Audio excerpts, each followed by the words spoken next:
Hi. In our last segment, Ray was under accusation. The witnesses have been called. He's on trial. And he has not received a response yet from the governing body to his very direct letter. Here's what the committee does with that. Judicial Committee then began asking me about my position toward the September 15th, 1981 Watchtower. I inquired why they had not been willing to wait for the governing body's response to my inquiry on this, written on November the 5th. The chairman, French, brought his hand down on the September 15th Watchtower, opened before him, and said, "This is all the authority we need." I asked if they would not feel more confident if they had confirmation of their viewpoint from the governing body. He repeated that they had to go by what was published, and that anyway, they had called Brooklyn on the matter. This was the first I had heard anything about such a call. Evidently, that was why, when I spoke to the committee chairman, Elder French, on the phone 2 days earlier, he had said that the body of elders did not feel it was necessary to wait for the governing body to answer my letter.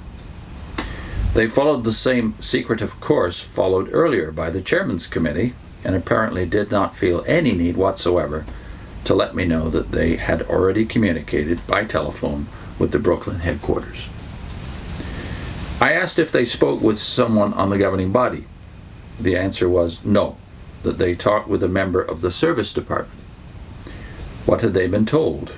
French said they were told, "Nothing has changed, and you can go ahead." French said that his understanding was that the society had taken a hard look at the previous position, that is, 1974 Watchtower and before, and they are now going back to the way it was before. This is basically the way Circuit Overseer Benner had expressed himself in my home. Theodis went on to say that the Watchtower helps us to see where to draw a fine line in these matters. Elder Edgar Bryant added, "We are all trying to put ourselves in line with what the Watchtower requires." Up to this point, none of the three men had made any reference to the Bible. I stressed that this was my guide. On what scriptural basis should I consider Peter Gregerson as a person unfit to eat with? Elder Johnson turned to 1 Corinthians chapter 5 and began reading a couple of verses, hesitated and stopped, making no application of the information.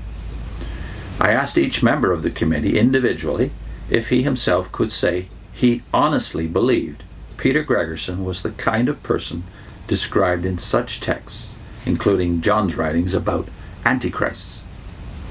Theodis French reacted with some agitation, saying it wasn't up to him to make a judgment of the man, that he didn't know everything about Peter so as to make such a judgment. I asked them how then they could possibly ask me to make such a judgment and be governed by it, when they themselves were not willing to do so. His response was, "We didn't come here to have you teach us, Brother Franz." I assured him that I was not there to teach them, but that my whole course of life as a Christian was being put in question, was at issue, and I felt I had a right to express myself. Neither Edgar Bryant nor Larry Johnson would make any clear statement as to how they viewed Peter Gregerson, eating a meal with whom was now being treated as a criminal act. The chairman then said he saw no purpose to further discussion. Tom Gregerson was called in to see if he had any testimony to give. When he asked what effect this Watchtower position would have on witness employees in his company, who periodically might travel with or attend a meal with, in company with, a disassociated person, Larry Johnson said they were not there to answer that question. Tom could bring the question up another time.